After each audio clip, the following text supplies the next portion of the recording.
Senyawa beracun dalam pangan.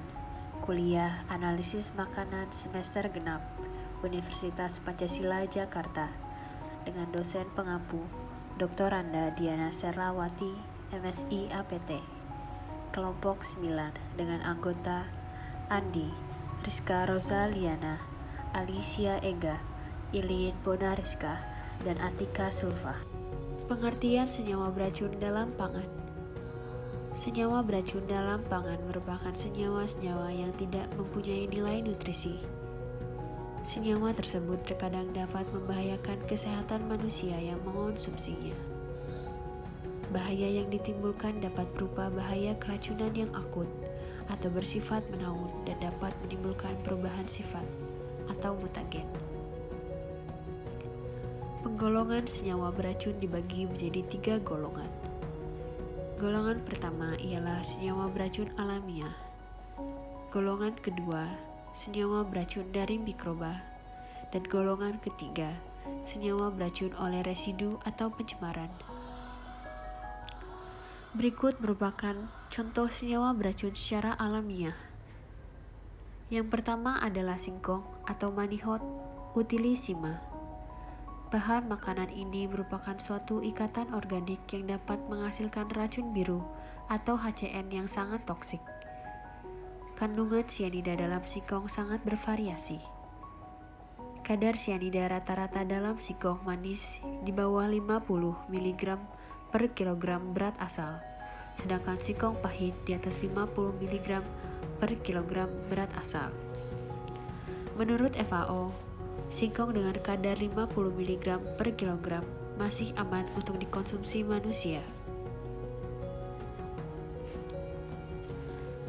Selanjutnya adalah jengkol atau Pithecolobium lobatum. Mengingat di dalam biji jengkol terkandung asam jengkolat atau jenkolit asid. Asam jengkolat dapat menyebabkan keracunan yang ditandai dengan mual dan susah buang air kecil karena tersumbatnya saluran kencing. Racun jengkol dapat dikurangi dengan cara perebusan, perendaman dengan air, atau membuang mata lembaganya karena kandungan terbesar ada pada bagian ini. Selanjutnya adalah seledri atau Apium graveolens. Seledri mengandung senyawa soralen yang termasuk racun golongan kumarin. Senyawa itu bisa menimbulkan reaksi sensitivitas pada kulit jika terpapar matahari. Untuk menghindari efek toksik soralen, sebaiknya hindari terlalu banyak mengkonsumsi seledri mentah. Lebih aman jika seledri dimasak sebelum dikonsumsi karena soralen dapat terurai melalui proses pemasakan. Selanjutnya adalah tomat atau Solanum lycopersicum. Tomat hijau yang memiliki racun alami jenis glycoalkaloid yang dapat menimbulkan perasaan mual dan nyeri perut. Racun itu menyebabkan tomat hijau berasa pahit saat dikonsumsi. Untuk mencegah terjadinya keracunan, sebaiknya hindari konsumsi tomat hijau dan jangan pernah mengkonsumsi daun atau batang tanaman tomat. Selanjutnya adalah bayam atau Amaranthus. Sayuran yang satu ini banyak dikonsumsi ibu rumah tangga karena kandungan gizi yang melimpah. Namun, jika tidak hati-hati, bayam bisa meracuni akibat asam oksalat yang banyak terkandung dalam bayam. Asam oksalat yang terkandung besar dapat mengakibatkan defisiensi nutrien, terutama kalsium. Selain itu, asam oksalat juga merupakan asam kuat sehingga dapat mengiritasi saluran pencernaan, terutama lambung. Asam oksalat juga berperan dalam pembentukan batu ginjal. Untuk menghindari pengaruh buruk akibat asam oksalat, sebaiknya tidak mengonsumsi makanan yang mengandung senyawa itu terlalu banyak. Selanjutnya adalah kompre atau Simpitum sp. Pernah sangat populer di Indonesia sebagai obat kanker, baik dalam bentuk kapsul, pil, atau teh. Kompre juga merupakan satu-satunya tanaman yang telah diketahui mengandung vitamin B12, 6,3 mg per gramnya.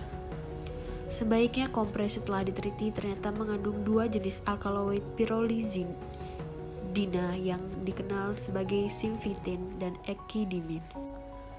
Berikut merupakan tabel senyawa beracun yang terdapat dalam pangan nabati. Dapat dilihat terdapat nama toksin, senyawa kimia, sumber dan gejala keracunan.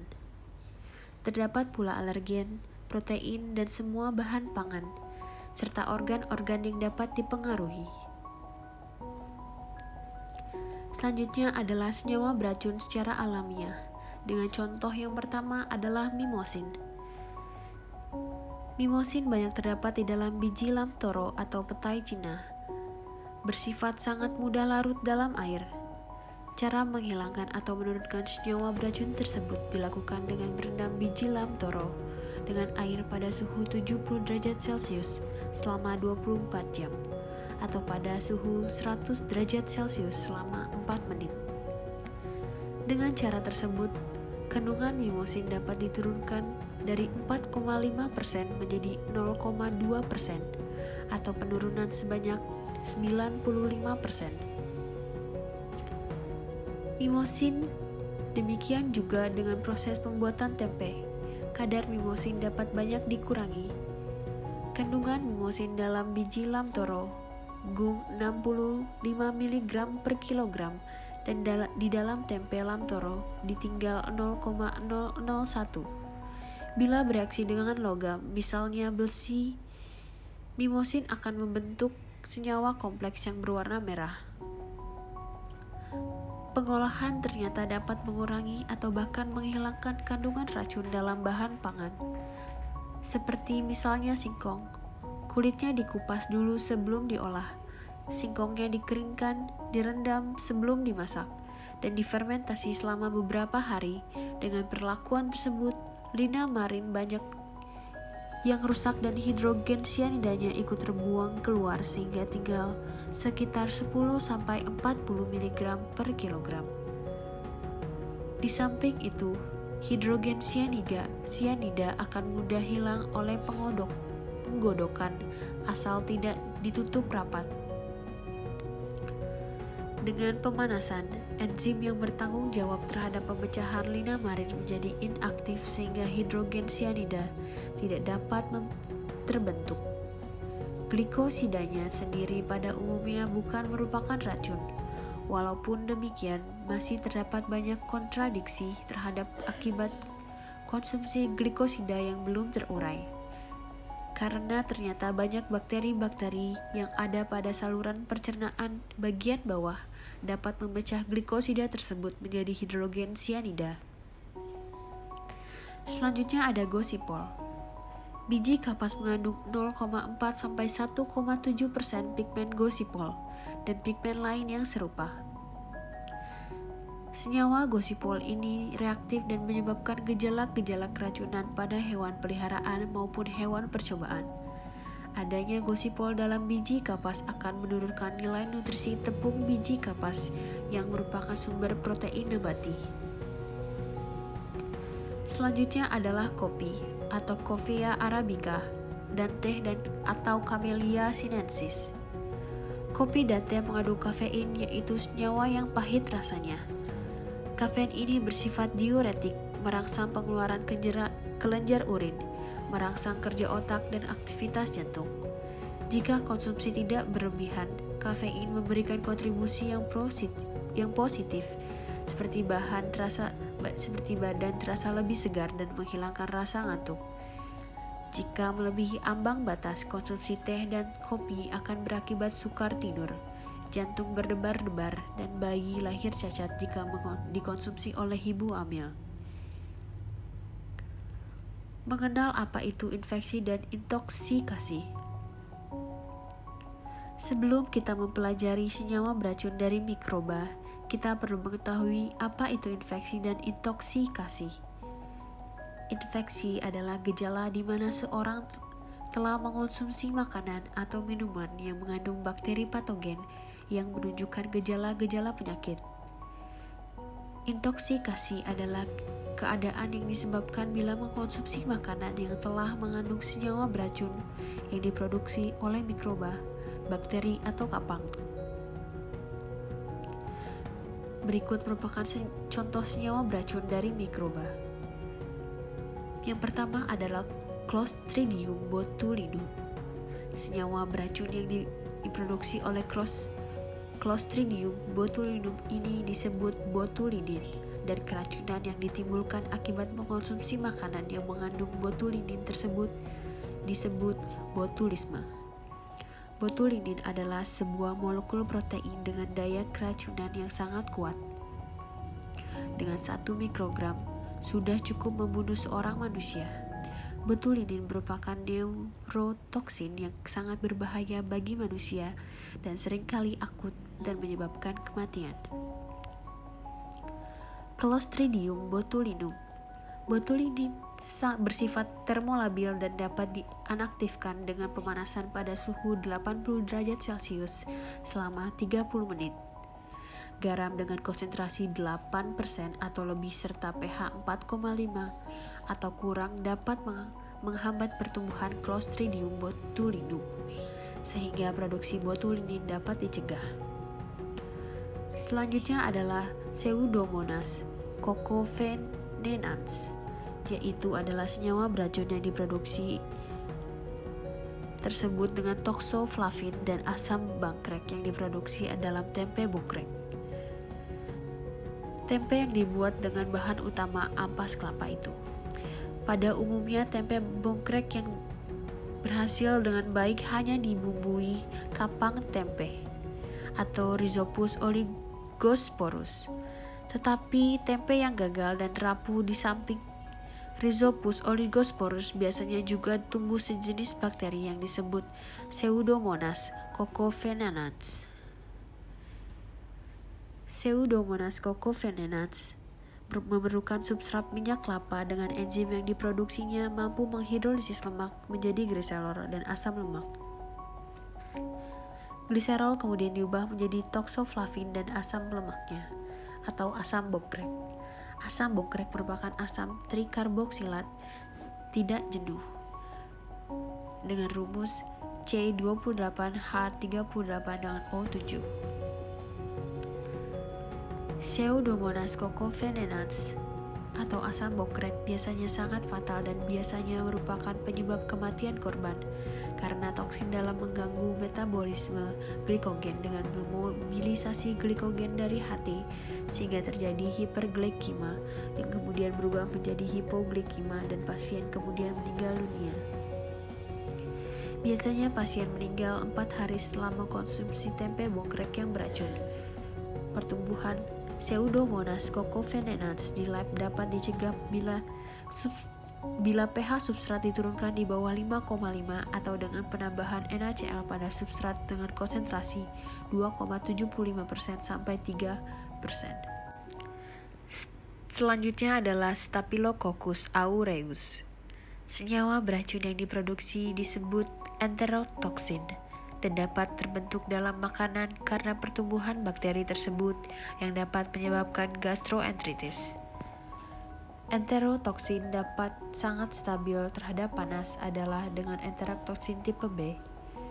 Pemanasan yang dilakukan dalam proses pemasakan normal tidak mampu menginaktivasi toksin dan tetap dapat menyebabkan keracunan. Sumber penularan adalah pada manusia atau hewan melalui hidung, tenggorokan, kulit, dan luka yang bernanah. Gejala keracunan banyak mengeluarkan ludah, mual, muntah, kejang perut, diare, sakit kepala, berkeringat dingin yang hanya terjadi pada 1 atau 2 hari. Sesudah itu penderita akan sembuh, biasanya jarang terjadi kematian. Selanjutnya adalah Salmonella sp. Salmonella yang menginfeksi manusia adalah Salmonella typhi, Salmonella paratyphi A, dan Salmonella paratyphi C yang sangat menyebabkan penyakit tifus dan paratifus. Orang yang beresiko tinggi terhadap keracunan Salmonella adalah anak-anak, orang tua, dan orang yang sakit. Bakteri ini ditemukan pada salad dressing, mayones, susu, dan berbagai makanan lainnya. Telur, ayam, daging, dan adalah produksi makanan yang sering berperan sebagai perantara. Nitrit dalam garam yang efektif untuk mencegah tumbuhnya salmonella pada pH yang rendah. Efek penghambatan berdasarkan pada asam nitrit yang tidak terdisosiasi. Semua salmonella dapat dihancurkan dengan cepat pada suhu pasteurisasi. Selanjutnya adalah mikotoksin. Mikotoksin merupakan senyawa yang diproduksi oleh kapang atau jamur. Tidak semua kapang memproduksi toksin. Ada juga yang berguna bagi proses pengolahan makanan seperti tempe, tauco, kecap, dan keju. Toksin yang terbentuk terdifusi ke dalam makanan sehingga kebiasaan menghilangkan atau mengerok kapang dari permukaan makanan tidak dapat menghilangkan bahaya racun yang sudah terlanjur tersebar. Selanjutnya adalah aflatoksin. Genus-genus yang paling penting sebagai penghasil mikotoksin adalah Aspergillus, Fusarium, Penicillium. Mikotoksin yang terkenal adalah aflatoksin. Aflatoksin adalah senyawa beracun yang diproduksi oleh Aspergillus flavus dan Aspergillus parasiticus. Jenis-jenis aflatoksin yang telah dikenal dan telah berhasil diisolasi adalah aflatoksin B1, B2, G1, G2, M2, GM1, R0, B3, 1-0, CH3B2, dan 1 CH3G2. Aflatoksin B1 merupakan aflatoksin yang paling beracun terhadap beberapa ternak, terutama kalkun, dan bersifat karsiogenik pada hati. Substrat yang paling disukai adalah kacang dan produk kacang, padi, gandum, jagung, oat, sorghum, tepung serealia, dan berbagai produk tepung, ikan, udang kering, tomat, lombok kering, bawang, sayuran kering, rempah-rempah, dan lain-lain, terutama yang telah mengalami kerusakan selama penyimpanan. Selanjutnya ada deoksinivalenol atau DON. Deoksinivalenol atau DON atau vomitoksin adalah mikotoksin jenis Trichothecena tipe B yang paling polar dan stabil yang diproduksi oleh kapang. Fusarium graminearum atau Gibberella zae dan F. culmorum stabil secara termal, karena itu sangat penting untuk menghilangkannya dari komoditas pangan. Deoksinivalenol banyak terdapat pada tanaman biji-bijian seperti gandum, barley, oat, gandum hitam, tepung jagung, sorghum, triticale, dan beras. Pembentukan deoksinivalenol pada tanaman pertanian tergantung pada iklim yang sangat bervariasi antara daerah dengan geografis tertentu. Karena senyawa ini stabil, DON dapat pula ditemukan pada produk sereal seperti sereal untuk sarapan roti, mie instan, dan makanan bayi, dan malt. Selanjutnya ada fumonisin. Fumonisin termasuk kelompok toksin Fusarium yang dihasilkan oleh kapang Fusarium sp, terutama F. moniliforme dan F. proliferatum. Kapang lain yang juga mampu memproduksi fumonisin yaitu F. nigmae dan F. antipilium dan F. diamini atau F. napiforme. F. molliferme merupakan pada suhu optimal tumbuh pada suhu optimal antara 22,5 sampai 27,50 derajat Celcius dengan suhu maksimum 32 sampai 370 derajat Celcius. Kapang Fusarium tumbuh di berbagai negara dunia, terutama beriklim tropis dan subtropis. Komoditas pertanian yang sering dicermati adalah jagung, gandum, sorghum, dan berbagai produk pertanian lainnya. Ochratosin A atau OTA. Ochratosin A atau OTA merupakan jenis mikotoksin yang banyak mengkontaminasi komoditas pertanian dan pakan. OTA ini diketahui pertama kali pada tahun 1865 di Afrika Selatan yang diproduksi oleh kapang Aspergillus ocaraceus.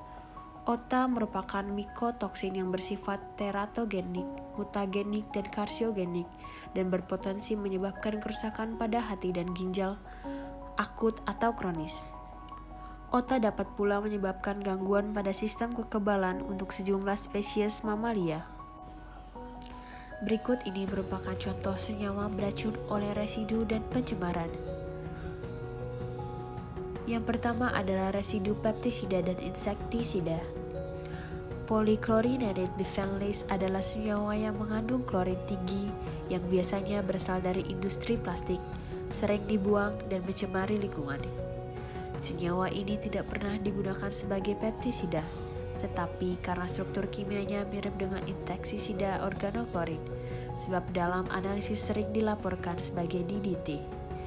Dalam menganalisis residu PCB menggunakan gas liquid chromatografi, ternyata waktu restensi dan PCB, DDT, dan DDE, serta organoklorin lainnya yang hampir sama.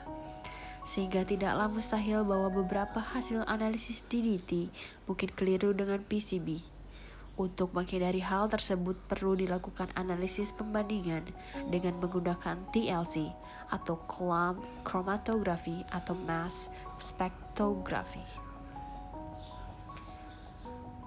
Selanjutnya adalah fungisida dan herbisida. Sebagian besar fungisida organik bersifat biodegradable dan terdapat dalam tanah hanya beberapa hari saja. Selain itu, memiliki daya keracunan terhadap mamalia yang rendah, tidak terserap oleh bahan biologis dan diserap oleh lingkungan dalam jumlah yang kecil. Jenis fungisida yang sering digunakan di perkebunan buah dan sayur adalah benomil dan metiltiofenat.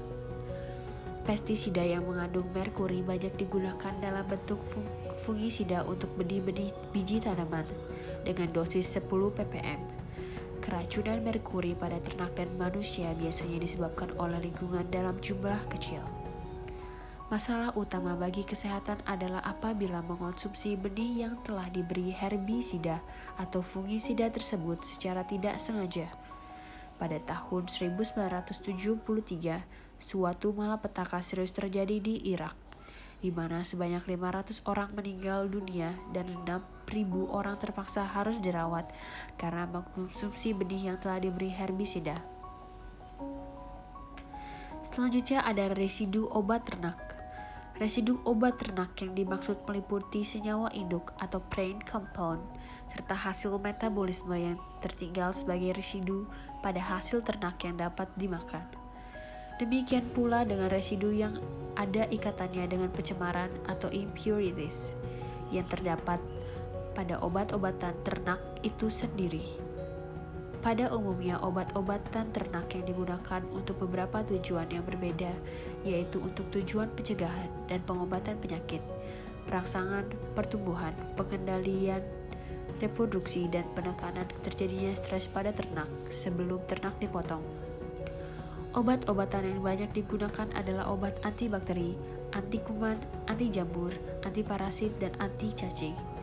Obat-obatan ternak yang kini populer bagi ternak adalah obat-obatan yang dirancang dapat digunakan untuk seluruh ternak. Selanjutnya ada residu monomer kemasan plastik. Bahan kemasan plastik dibuat dan disusun melalui proses yang disebut polimerisasi dengan menggunakan bahan mentah monomer yang tersusun sambung menyambung menjadi satu dalam polimer. Dalam plastik juga berisi beberapa adiktif yang diperlukan untuk memberikan sifat-sifat fisika kimia plastik itu sendiri. Bahan adiktif yang ditambahkan itu disebut komponen non-plastik, berupa senyawa organik atau senyawa anorganik yang memiliki berat molekul rendah. Bahan adiktif tersebut dapat berfungsi sebagai pewarna, antioksidan, menyerap violet, dan anti kanker dan fungisida. Selanjutnya adalah residu monomer kemasan plastik.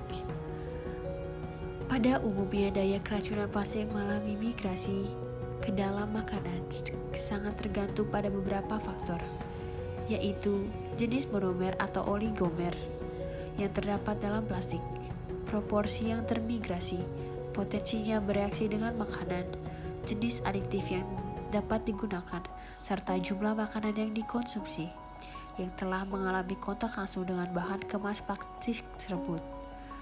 Bahaya penggunaan kemasan plastik untuk makanan dan hanya berdasarkan dari komponen plastik itu sendiri, tapi juga dapat diakibatkan oleh reaksi antara komponen bahan pangan dengan komponen dalam plastik. Sebagai contoh adalah timbulnya senyawa nitrosamin yang bersifat karsiogen. Selanjutnya adalah pencemaran logam berat. Yang pertama adalah timbal atau plumbum atau Pb. Disebut juga timah hitam adalah jenis logam tertua yang pernah dikenal manusia. Hal itu dibuktikan dengan telah ditemukannya peninggalan benda arkeologi dari timbal yang telah berumur 3000 tahun sebelum Masehi. Timbal juga merupakan jenis logam berat yang terbesar dalam deposit perut bumi. Timbal ditimbang bersama penambahan sulfit dalam bentuk galena yang mengandung kadar timbal sekitar 1-6% dalam bentuk oksida. Timbal banyak digunakan sebagai pigmen atau zat pewarna dalam industri kosmetik dan gelas, serta warna dan dekorasi pada keramik, termasuk peralatan dapur. Timbal banyak digunakan untuk mematerialkan atau menyambung logam, seperti air dan menyoldar kemasan kaleng untuk makanan. Kemasan dan alat-alat dapur juga dapat merupakan sumber kontaminasi timbal, khususnya alat dapur yang terbuat dari kuningan atau tembaga yang dilapisi timah hitam dan timah putih. Kandungan timbal pada peralatan tersebut terdapat banyak terlepas yang larut dalam sayuran dan lalu pauk. Selanjutnya adalah merkuri. Logam merkuri bila menguap akan mengumpul di udara. Di udara, gas merkuri akan turun ke bumi lewat air hujan dan kembali ke tanah dan ke perairan di muka bumi ini dari danau, sungai, hingga laut. Sebagian besar merkuri akan menempel pada sedimen dan diubah menjadi metal merkuri oleh bakteri Methanobacterium omelanski. Merkuri yang sudah berubah menjadi senyawa metil merkuri tetap akan larut dalam air.